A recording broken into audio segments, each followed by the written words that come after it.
Welcome to Integral, a podcast production out of the Ignatian Center for Jesuit Education at Santa Clara University, exploring the question, is there a common good in our common home?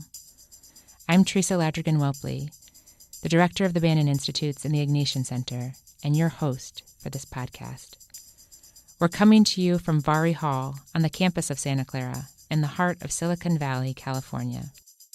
This season of Integral, we're looking at the ways in which issues of economic justice intersect with the question of the common good. Today we will look at the often competing values that underwrite current economic practice in the U.S. and consider what economic principles might advance the common good. What is economic justice? How might economic justice be realized across the chasms that presently define the U.S. social order? The share of national income going to the top 1% in the United States has roughly doubled over the past 4 decades, from 10% to 20%. Meanwhile, the share of the bottom half fell by nearly the same amount.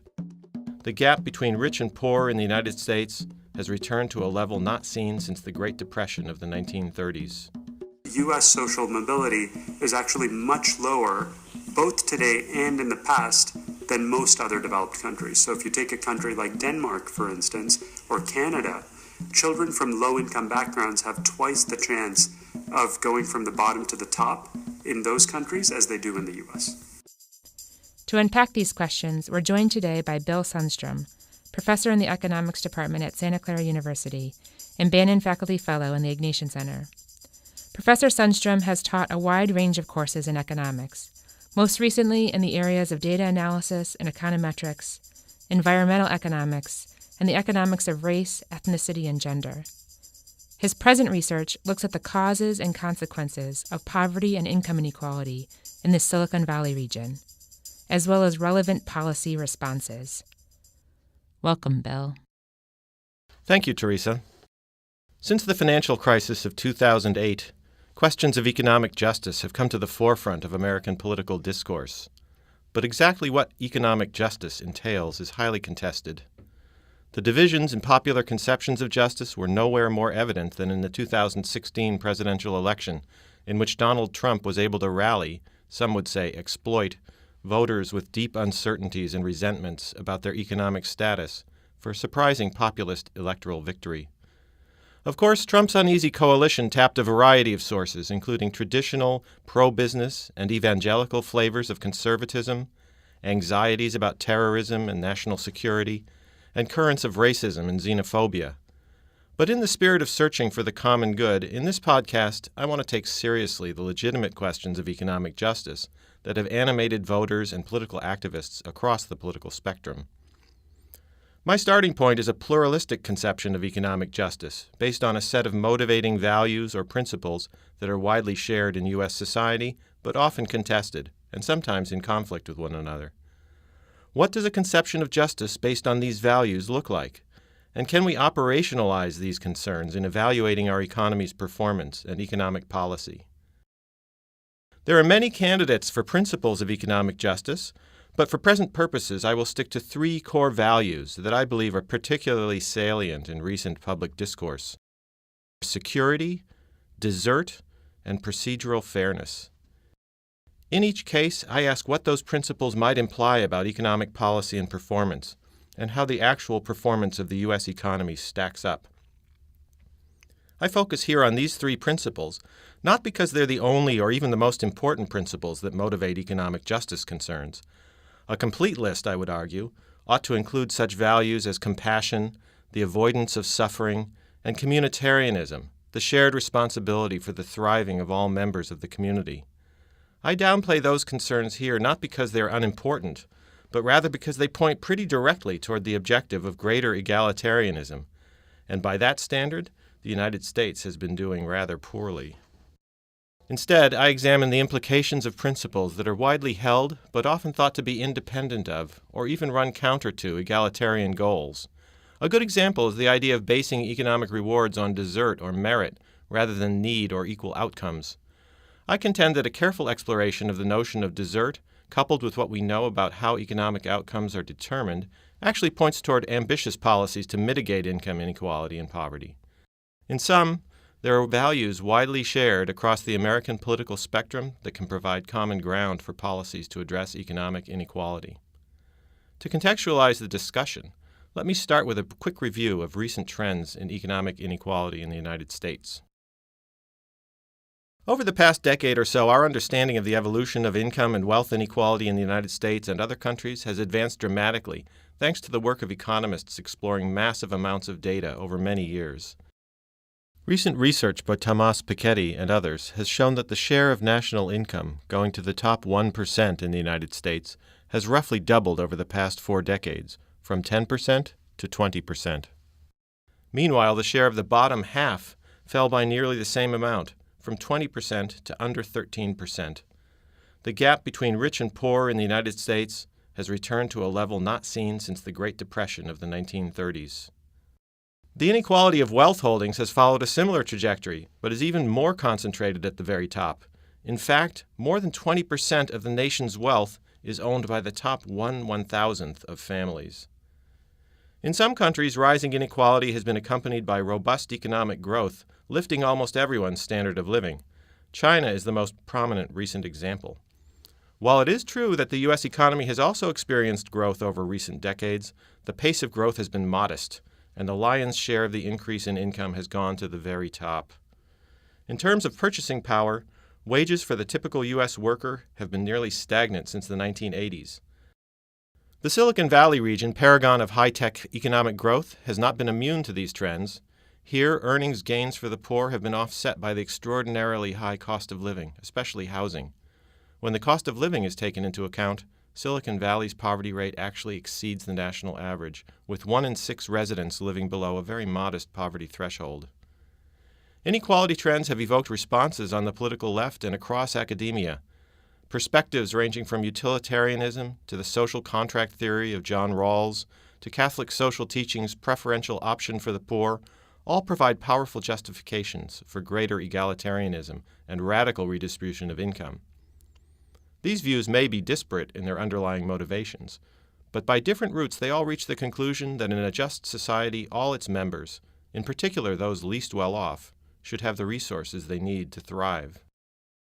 But these arguments, and flurries of protest such as Occupy Wall Street notwithstanding, the masses have not yet risen up in opposition to the growing income gap, and in fact, the party of the rich, the GOP, now controls the federal government and many states.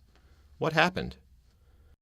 First, the unexpected success of the GOP partly reflects a perception that the establishment political opposition, namely the Democrats, has not offered a credible alternative, and indeed the run-up of top income shares occurred under Clinton and Obama, as well as Reagan and the 2 Bushes. Secondly, many Americans are tolerant, even admiring, of great fortunes, which are seen as the fruits of talent, drive, and a penchant for winning. Behind the fancy arguments for egalitarianism, critics often see the operation of envy and greed, taking from the deserving and giving to the undeserving. Such views are not restricted to the moneyed classes. Third, the country's working and middle class is itself deeply divided along fracture lines of race and immigrant status. Perhaps it is simply unrealistic to expect that Americans would be strongly motivated to organize politically against economic inequality per se, given our history and culture. In my view, this conclusion is too pessimistic. The question is how to frame egalitarianism in terms of underlying shared values and principles, to which I now turn. The first such principle is security. When Franklin Roosevelt signed the Social Security Act in 1935, his short signing speech laid out an argument for the law based not on redistribution from rich to poor, but on public provision of social insurance against insecurity. The civilization of the past 100 years, with its startling industrial changes, has tended more and more to make life insecure. Young people have come to wonder what would be their lot when they came to old age. The man with a job has wondered how long the job would last. This Social Security measure gives at least some protection to 50 millions of our citizens who will reap direct benefits through unemployment compensation, through old age pensions, and through increased services for the protection of children and the prevention of ill health. We can never insure 100% of the population against 100% of the hazards and vicissitudes of life, but we have tried to frame a law which will give some measure of protection to the average citizen and to his family against the loss of a job and against poverty-stricken old age. FDR emphasized the hazards and vicissitudes of life as sources of insecurity, adverse life events that economists would call negative shocks, unemployment, injury, illness, family dissolution, to name a few. In 1935, it was natural that the country's attention was focused on hazards of this nature. But social insurance also insures against insecurities that arise from accidents of birth, being born poor, disabled, in a marginalized social group, or in a dysfunctional family or community. Insurance companies make money because people are willing to pay to mitigate the impact of downside risks such as these. But some insurance policies cannot be bought at any price. One cannot buy insurance against accidents of one's birth, for example, because the purchase would have to occur before one was born. In this respect, the social safety net can be thought of as a collective insurance policy against uninsurable or underinsured risks. FDR also emphasized that income is insecure in capitalist market economies because jobs are insecure. And jobs are insecure not only because of the risk of economic crises like the Great Depression, but just as importantly today because the fortunes of individual business firms are in a constant state of flux. Companies expand and contract, new firms are born and old ones fail. New technologies or globalization may spur demand for workers in some areas and displace workers with machines in others. An appreciation of the inevitability of uninsurable risks in the market economy argues for strengthening the social safety net rather than eliminating it in the name of so-called entitlements. My second motivating principle is desert, as in, people should get what they deserve. That's a simple but powerful claim, and one to which critics of unconditional redistributive policies often appeal. Hard work, skill, talent, contribution, these are the actions and attributes that justify greater rewards for some than others, even vastly greater rewards. The challenge of desert as a principle for meting out economic rewards is the tricky relationship between desert or merit on the one hand and personal responsibility on the other. It's difficult to argue that a person is deserving or undeserving when her prospects for success are largely determined by the circumstances of her birth, upbringing, and random chance that are beyond her control. To claim that rewards are aligned with desert or merit, then, comes with an implicit assumption of a level playing field, or equality of opportunity. How would we know the extent to which opportunity actually is equal?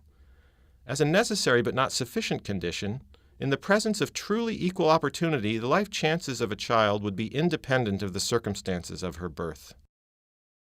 The relationship between the economic status of a person's childhood and adulthood is measured by intergenerational income mobility. The work of the Equality of Opportunity Project, headed by the economist Raj Chetty at Stanford University, has assembled mountains of data following the fortunes of generations of children relative to the economic circumstances of their childhood. This work has provided the clearest picture yet of the extent of economic intergenerational mobility in the United States as a whole and across its various communities. Kids who are entering the labor market today have just about the same chances of moving up in the income distribution as kids who were born in the 1970s. So contrary to popular perception, at the national level, it looks like social mobility is actually quite stable. Now, the important thing to keep in mind when interpreting this trend is that this is not necessarily good news because U.S. social mobility is actually much lower, both today and in the past, than most other developed countries. So if you take a country like Denmark, for instance, or Canada, children from low-income backgrounds have twice the chance of going from the bottom to the top in those countries as they do in the U.S. If by equality of opportunity, we mean that one's life chances are not dictated by the circumstances of one's birth and childhood, then the United States fails to provide it. In turn, we must conclude that economic rewards do not always flow from desert or merit. Social scientists have learned much about the conditions associated with upward mobility and the escape from poverty. Chetty's own work shows that mobility is much lower in areas with greater income inequality and segregation, poorer schools, violent crime, and low social capital. Another important strand of research stresses the importance of education, and particularly early childhood development. Interventions to provide a consistent and rich learning environment for young children pay off in subsequent learning and in long-run social and economic success. These programs are expensive, but they more than pay for themselves. Finally, there is also growing evidence that the income of the families and neighborhoods in which children grow up is itself a powerful predictor of future success. Poor children who grow up in families with access to more generous government safety net programs have better long-run life outcomes. It's perhaps a truism that children do not deserve the parents they get. Their parents may or may not deserve their own lot in life. But because we cannot separate the opportunities of children from the families in which they grow up, creating equal opportunity for the young may actually require income support for parents that is not conditioned on their own desert or merit. The last principle in my trio is procedural fairness. A working definition would be that an outcome is considered fair if the process by which it arose was fair. Another way to put it is that the outcome is fair if the rules of the game are fair and people played by the rules. A frequent feature of recent populism on both the right and the left is the claim that the game is rigged. In the case of the Trump campaign, it was not merely the election system that was purportedly rigged, but the workings of the economy itself. Various quote-unquote cheaters and takers had gotten ahead of deserving working Americans by breaking the rules. In this worldview, for example, undocumented immigrants here illegally are taking native-born Americans' jobs. China has used protectionism and currency manipulation to take unfair advantage of the United States in global trade. U.S. corporations are taking advantage of rigged tax incentives to offshore U.S. manufacturing jobs. In each case, American workers have been the losers. The fact that these claims have been packaged in nationalistic, xenophobic rhetoric does not mean that they should be entirely dismissed. For example, there's strong research to back up the claim that Chinese import competition has had a detrimental effect on blue-collar employment and wages in the United States. At the same time, most economists believe that the economic trends driving wage stagnation and income inequality have more to do with technological change than globalization. Progressive populism, embodied in the Sanders campaign, has raised a different set of concerns about the rules of the capitalist game. Tax policy is an example. Piketty and others argue that changes in tax policy that have favored high incomes and wealth accumulation by the rich are prime drivers behind the rising share of the top 1%. Powerful evidence for the importance of tax policy is provided by international comparisons, as Piketty's collaborator Emmanuel Says of Berkeley explains.